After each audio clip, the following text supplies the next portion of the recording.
ఈ ఏడాది power star Pawan Kalyan అభిమానులకి ఒక గోల్డెన్ ఇయర్ అని చెప్పడంలో ఎలాంటి సందేహం లేదు.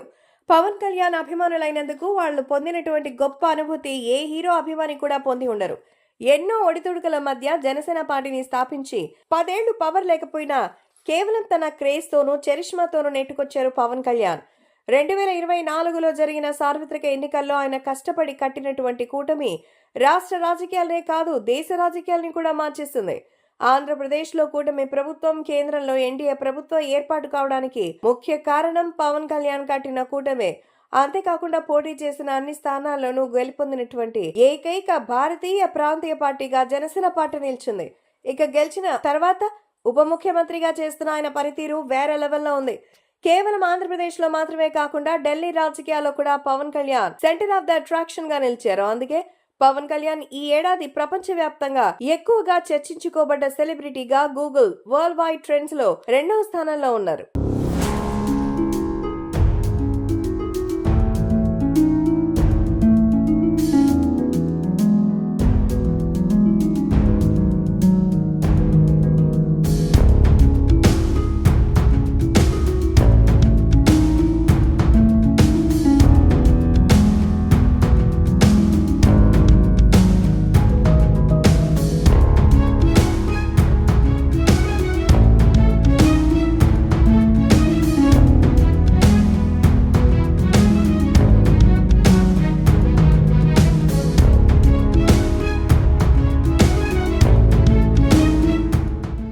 ఒక్కసారి టాప్ 5 లిస్ట్ ని పరిశీలిస్తే మొదటి స్థానంలో కేట్ విలియమ్స్ నిలబడగా, 2వ స్థానంలో పవన్ కళ్యాణ్, 3వ స్థానంలో ఆడమ్ బ్రాడీ, 4వ స్థానంలో ఎల్లా పొర్నిల్, 5వ స్థానంలో హీనా ఖాన్ నిలిచారు.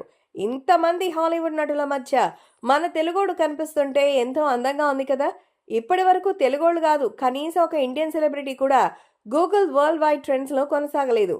ఇక పవన్ కళ్యాణ్ కి మాత్రమే ఆ ఘనత దక్కింది. దీన్ని బట్టి పవన్ కళ్యాణ్ సాధించిన విజయం ప్రపంచవ్యాప్తంగా ఎలా రీసౌండ్ వచ్చిందో అర్థం చేసుకోవచ్చు. ప్రధానమంత్రి నరేంద్ర మోదీ సైతం పార్లమెంట్ హాల్లో అంతమంది ఎంపీలు, ముఖ్యమంత్రుల సమక్షంలో ఇతను పవన్ కాదు తుఫాన్ అని పిలవడం దగ్గర నుంచి మహారాష్ట్ర ఎన్నికలలో బీజేపీ గెలుపుకి కీలక పరిణామం కావడం, కాకినాడ పోర్టులో సముద్రంలోకి వెళ్లి షిప్ ని సీజ్ చేయడం వంటి అంశాలు సెన్సేషనల్ టాపిక్స్ గా నిలిచాయి. అందుకే పవన్ కళ్యాణ్ వరల్డ్ వైడ్ గా ట్రెండ్ అయ్యారని అంటున్నారు విశ్లేషకులు. మరి రాబోయే రోజుల్లో ఒక పక్క రాజకీయాల్లో యాక్టివ్ గా ఉంటూనే మరో పక్క ఆయన నటించినటువంటి పాన్ ఇండియా సినిమాలు కూడా విడుదల కాబోతున్నాయి. వీటితో ఆయన పేరు ఇంకెంత మారుమోగుతుందో అనేది చూడాలి.